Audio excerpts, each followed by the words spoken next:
Hello, my name is Sam. I'm a Programme Officer at the Brilliant Club working on the Scholars Programme. I am originally from Yorkshire, as you might be able to tell from the accent, and prior to joining the Brilliant Club, I was an English teacher teaching up in Doncaster. In this session, we'll look at the Brilliant Club's standardised mark scheme and the marking procedures for placements. We'll also explore strategies for giving effective feedback to pupils in a range of settings, and you'll have an opportunity to practice providing marks on feedback on a pupil's work. For tutors who have delivered a pre-designed course before, some of this session will allow you to review the principles of good feedback, and please do feel free to use this time to reflect on your experience during your placement. There will be new information for this session for you on the updated mark scheme, further guidance on giving effective feedback, and a chance to practice marking for this older age group. While you will be giving feedback to your pupils who will be 13 to 16 years old, the principles of effective feedback we'll discuss are widely applicable, including in giving feedback to undergraduates. Specifically in this session, we will introduce the Brilliant Club standard mark scheme, explore principles of good feedback and how to apply these in different settings, summarise marking processes and procedures, and practice marking and providing feedback on a final assignment. The Brilliant Club uses standardised mark schemes for the humanities and social sciences and STEM. Across all our mark schemes, we measure the same 3 outcomes. You will have looked at the mark scheme in Module 1 to support with backwards planning, but in this session we'll discuss the mark scheme in more detail. Different versions of the mark scheme are available for younger and older stages. Here is an extract from a Key Stage 4 to 5 Humanities and Social Sciences mark scheme. Across our mark schemes, we measure the 3 key outcomes: subject knowledge, critical thinking, and written communication. We have been measuring these 3 outcomes for a number of years, and this bar chart shows the average percentage change between the baseline and final assignment. On this slide, you can see an overview of the mark scheme process and how you will use it during your Scholars Programme placement. You'll be expected to mark the baseline and final assignment using a mark scheme that relates to your broad subject area: humanities, social sciences, or STEM. You might have already noticed that the mark scheme uses university-style marking as opposed to the 1 to 9 used to grade GCSEs, for example. Pupils' overall grade for the baseline and final assignment are calculated by the average of the 3 outcomes that I mentioned earlier: subject knowledge, critical thinking, and communication. It is worth noting that the 2 main critical thinking skills we assess are analysis and evaluation. Finally, you should know that you will need to submit the marks for the 3 outcomes as well as the overall mark for each pupil on the VLE, as the Brilliant Club needs this important data for impact reporting. There are 3 key principles of the mark schemes that you should keep in mind when using the relevant mark scheme to provide marks and feedback on pupils' work. Firstly, this mark scheme is designed to support you to make a holistic judgment for each of our 3 key outcomes. Again, those are subject knowledge, critical thinking, and written communication. As we've discussed throughout Module 1, your course should teach the skills described within each of these outcomes. You will already have identified these as part of your backwards plan, but we encourage you to consider how the overall aims of your course and your plans for your tutorials align with the mark scheme skills and outcomes. Further information about using the mark scheme can be found in the mark scheme guidance notes at the bottom of this webpage. As we've seen, the mark scheme can inform both your course design and the specific marks and feedback you will be asked to give pupils on the Scholars Programme. So we'll just take a minute to review that marking process. As mentioned previously, you'll be asked to mark pupils' assignments at 2 points in the programme. Firstly, on pupils' baseline assignments when marks are not shared with pupils, and again after pupils complete and submit their final assignment. When marking, you should provide marks out of 100 for each mark scheme outcome, as well as an overall mark. If you are a STEM tutor who is including a problem set in your course, you will include a problem set mark but should still provide a mark out of 100 for each outcome, alongside the mark for your problem set and an overall mark. Remember that pupils do not receive their marks for the baseline assignment and only receive their final assignment marks after the moderation process is complete, which we will discuss shortly. While we only collect formal marks on the baseline and final assignments, you should give feedback on all assignments pupils submit, whether or not you are asked to formally mark it. In considering your marks, remember that your course is pitched at a level above the ones that pupils are currently working at. So the 14 to 16-year-olds you're working with will be studying content typically aimed at 17 or 18-year-olds. It is worth keeping this in mind when you do your marking for both your baseline and final assignments. Please note that the final assignment deadline is a national deadline. So if your lead teacher requests any changes to that final assignment deadline, this needs to be approved by your programme officer. After you mark final assignments, we'll carry out our nationwide moderation process, similar to moderation practices done at universities. This will involve you being paired up with another tutor to second mark a few of each other's scripts. We'll give you all the information nearer to the time, but please be aware that your final tutorial cannot take place until the moderation process is complete. So it's worth keeping in mind for your own planning that the 2 weeks after the final assignment deadline will be a relatively busy time on the Scholars Programme. Importantly, the mark scheme will inform both your marks and the feedback you provide to pupils. So we'll now turn to look at the principles of good feedback. So to get started, we'd like you to think about a time that you received useful feedback and a time that you received some less than useful feedback and what made the feedback either useful or less so. What broader principles for good feedback might you draw from these experiences? Take 2 minutes to think about this and jot some ideas down. Go ahead and pause the video now to do this. I'm sure you're able to see some of the ideas you came up with reflected in our summary of the principles around good feedback. When given feedback, it's easy to slip into commenting on every possible thing a pupil could do to improve.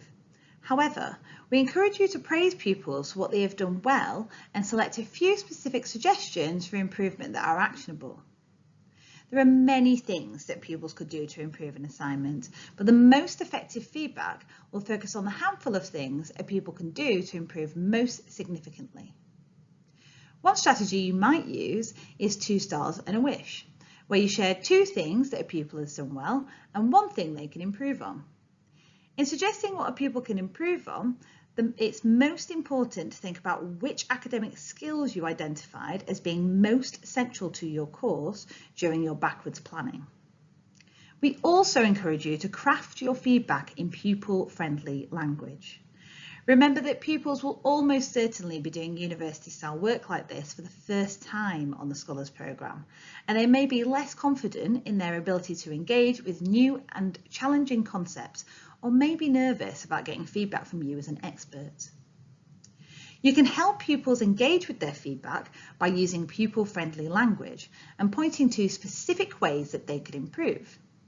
For example, rather than providing a comment, "This doesn't make sense," you could reframe that as, "You've made a really good point here, but think about how you can restructure your sentence by doing X to make this as clear as possible."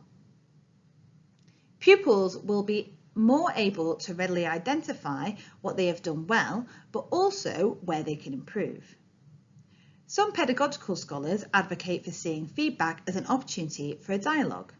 In practice, this might mean changing a comment like, "The significance of this point isn't clear," to, "The evidence you selected is really important, but how are X and Y points related? Try to make this relationship clearer in your writing." Adding a sentence to make this really clear to the reader will help you improve your critical evaluation. These examples allow you to praise pupils' efforts while also pointing out specific areas for improvement and linking their feedback to the mark scheme. Most importantly, feedback should focus on helping pupils continue to grow and improve alongside praising pupils for a job well done. It may be that they go on to a future far removed from the topic you're teaching them on the Scholars Programme, but your feedback can help pupils grow, develop and improve their performance in academic skills that will be applicable far beyond your tutorials. It is particularly important to apply the principles of good feedback to your work with younger pupils. The younger a pupil is, the less experience they'll have in writing essays and receiving this type of feedback on written work. We would recommend taking some time in Tutorial 6 to explain what the purpose of feedback is. This can help alleviate pupils' concerns that they'll just be told what they did wrong, and instead allow you to present feedback as an opportunity to reflect on what they've done well and what improvements they can continue to make. You can also use this opportunity to suggest concrete ways pupils can use their feedback using the resources in your handbook for Tutorial 6. For younger pupils in particular, it is important to focus on a small number of specific areas for feedback, and we suggest picking 1 or 2 of the most important ways pupils can improve their work. For example, pupils will be used to 2 stars and a wish as a strategy. This will be more effective than showing lots of small but seemingly straightforward things they might want to change, which may overwhelm younger pupils. It will also help pupils if you share specific examples of how they can improve. For example, if you want to let a pupil know that a point is unclear or doesn't make sense, it can be helpful to provide a worked example of how they could rephrase the sentence. It will also be particularly important to consider your tone and phrasing to support pupils in seeing feedback primarily as a positive experience to reflect on their writing and build on the good work they've already done. While we ask that you give feedback to pupils on their homework throughout the programme, there are 2 more formalised moments of feedback in Tutorial 6 and 7. The exact structure of Tutorial 6 and 7 will depend on if you are delivering your placement in school or virtually, due to safeguarding requirements. Tutorial 6 gives pupils feedback on their draft assignment, and Tutorial 7 is your final tutorial with pupils, where you will give them feedback on their final assignments once it has been marked and moderated. If you are giving in-person feedback, you will have a 10-minute one-to-one with each pupil. Some schools might organise this so they come visit you individually in a classroom, or you might have a whole classroom so you've got other pupils in the room as well. If you are giving feedback virtually, you will have all your pupils together in one group during the tutorial and have shared written feedback with each pupil on the VLE before the tutorial. Whatever the format you give feedback, there are a few categories of feedback that we'll discuss here. The first of these is verbal versus written feedback. It's important to think about the differences between verbal and written feedback, and we'd like you to take 2 minutes to think about this and pause the video now. One of the major differences between verbal and written feedback is that verbal feedback is by its very nature can be more conversational and can use open questions to encourage pupils to think about the different things they might do with their final assignments. One of the tools you can use to approach this verbal feedback is the metacognition exercise, which will be in every pupil's handbook. Pupils will likely have some experience of doing self-evaluation activities at school, so this can be a good way to approach what may otherwise be quite a daunting ask of not only writing a final assignment draft, but then talking about it one-on-one with you as an expert. This can help you target specific areas where pupils will benefit the most from feedback and further support, so you can just focus on that specifically when giving verbal feedback. It can also support you in identifying areas to praise pupils in. For example, a pupil might note that they're not confident in developing an argument. In your feedback, you can identify a point of their overall draft where they've done this successfully. Similarly, if a pupil rates an area as confident, but they haven't done it effectively in their draft, you know that this is an area to focus your verbal feedback around. The second type of feedback we'll discuss is one-to-one versus group feedback. One-to-one feedback, written or verbal, allows you to engage with each individual pupil's strengths and areas for improvement. However, it may be that Tutorial 6 and 7 will need to take place with all pupils together at once, for a variety of reasons. In this situation, it's important to think about how we can apply the general principles of group feedback in this context. Think about giving feedback to the whole group. It can be useful to identify any common misconceptions or areas for improvement. For example, if all pupils could improve on using evidence to support their points, this is something that you can feed back to the entire group and provide some further examples or guidance for. However, it will also be important to invite pupils to reflect on their individual work as well. In advance of delivering group feedback, you will have also shared written feedback with each individual pupil to support the session. This will be done on the VLE. By setting open questions or prompts, such as the ones on the slide, you can ensure that pupils engage with their feedback and have a clear set of actions, even if you aren't able to converse with them individually. It's particularly important to carefully consider your written feedback in this context, as pupils won't have had much opportunity to discuss this feedback with you directly. Think about using pupil-friendly language, providing concrete examples of where, and most importantly, specifics on how a pupil can improve. Now let's take a look on how you might go about marking and writing feedback on a final assignment. On the page below this video, you'll see a document with final assignments written by pupils from a range of disciplines. Pick the one closest to your own subject area and also open the mark scheme relevant to that subject area. We'll ask you to pause the video shortly and let you read through the final assignment submission. As you read, think about what mark you would award the overall essay and what feedback you might want to give using the mark scheme as a guide. After reading the essay, locate the relevant feedback sheet for the essay you reviewed in the feedback sheets document and review both the marks and the feedback given. It is worth noting that we've included sub-marks on the feedback sheets for your reference, but we ask that you do not share sub-marks with pupils on their final assignment feedback sheets. As you review the written feedback given by the tutor and mark the essay, consider the questions on the screen. Go ahead and pause the video now to do so.